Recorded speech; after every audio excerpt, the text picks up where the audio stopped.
একে আমি বিয়ে করব না। এই তো একজন গরিব সিকিউরিটি গার্ড। তুমি কি নিজের মেয়েকে ভাসিয়ে দিতে চাও? বলো না। ঠিক কথা। শাহু পরিবারের স্ট্যাটাস এখন কি? আমাদের প্রীতি ভবিষ্যতে একটা ধনী পরিবারে বিয়ে করবে, সেটা গরিব সিকিউরিটি গার্ডকে বিয়ে করবে। এটা বৃদ্ধ লোকটির সিদ্ধান্ত ছিল। আমাদের মিলার কর্পোরেশন সবেমাত্র জনসমক্ষে এসেছে। যদি আমরা এখনই বিয়েটা ভেঙে ফেলি তাহলে বাইরের মানুষের কাছে আমাদের সুনাম নষ্ট হবে এবং স্টকের দামের উপর প্রভাব ফেলবে। সুজিকে ওকে বিয়ে করতে দাও।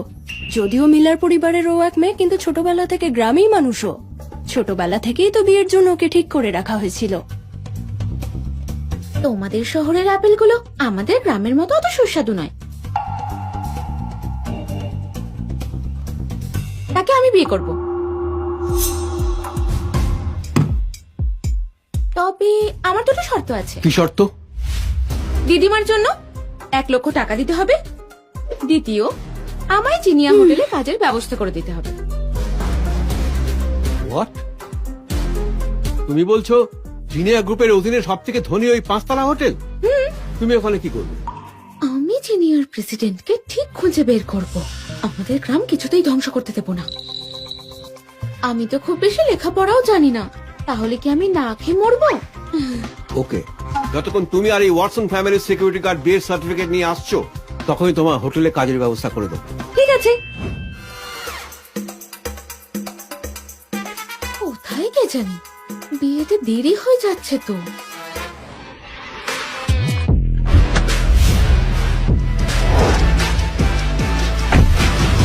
মিস্টার ওয়াটসন, আপনি এরকম পোশাক পরে আছেন কেন? তুমি কি জানো চোখ মুখ বন্ধ করে বিয়ে করাটা উচিত নয়, কিন্তু আমি ওই বৃদ্ধ মানুষটার বিরুদ্ধে যেতে পারবো না শাহ পরিবারকে আরো পিছিয়ে দিতে। মনে রাখবে আমি আর এখন জিনিয়া গ্রুপের প্রেসিডেন্ট নই, সিকিউরিটি গার্ড। এইটাকে এবার সরাও।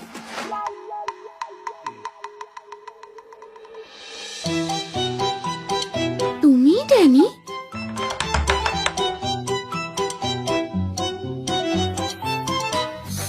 হ্যাঁ, সুজি। চলো হাজবেন্ড, বিয়েটা সেরে নি। আরে 1 মিনিট।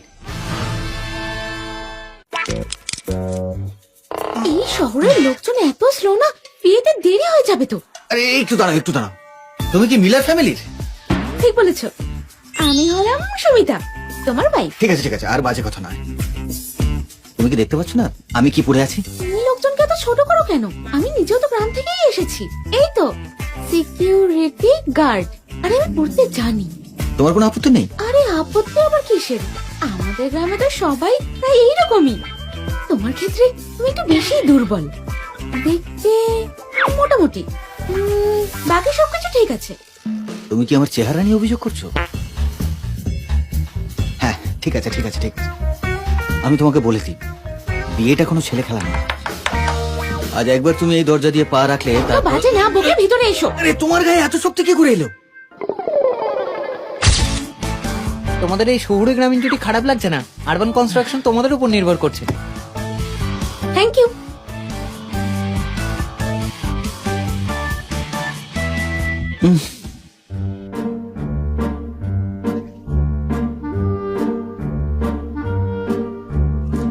হ্যাঁ বাবা, সার্টিফিকেট পেয়ে গেছি।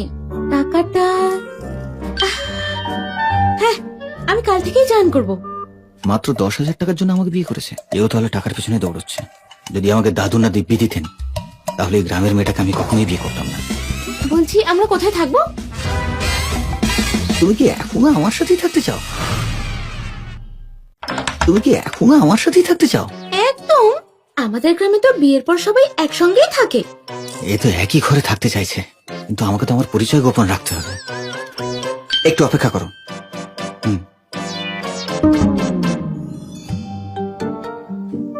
বলুন স্যার, আপনি তো বিয়ে ভাঙতে এসেছিলেন, সার্টিফিকেট কিভাবে পেলেন? আর জিজ্ঞেস করো না, ওই মেয়েটা না খুবই শক্তিশালী। আমি তোকে সরাতেই পাচ্ছিলাম না। যাও একটা ঘর খুঁজে আনো, যত ছোট হবে তত ভালো। যত ছোট হবে? ভাঙাচোরা হলেও চলবে। যাও, তাড়াতাড়ি যাও। আরে যাও। হ্যাঁ। আমার বিশ্বাসই হচ্ছে না। এমন একটা ভাঙাচোরা বাড়িতে নিয়ে যাব, দেখি কি করে সহ্য করে। তাহলে আমরা কোথায় থাকবো? এবার যাওয়া যাক। হ্যাঁ, আমার গাড়িতে চলো।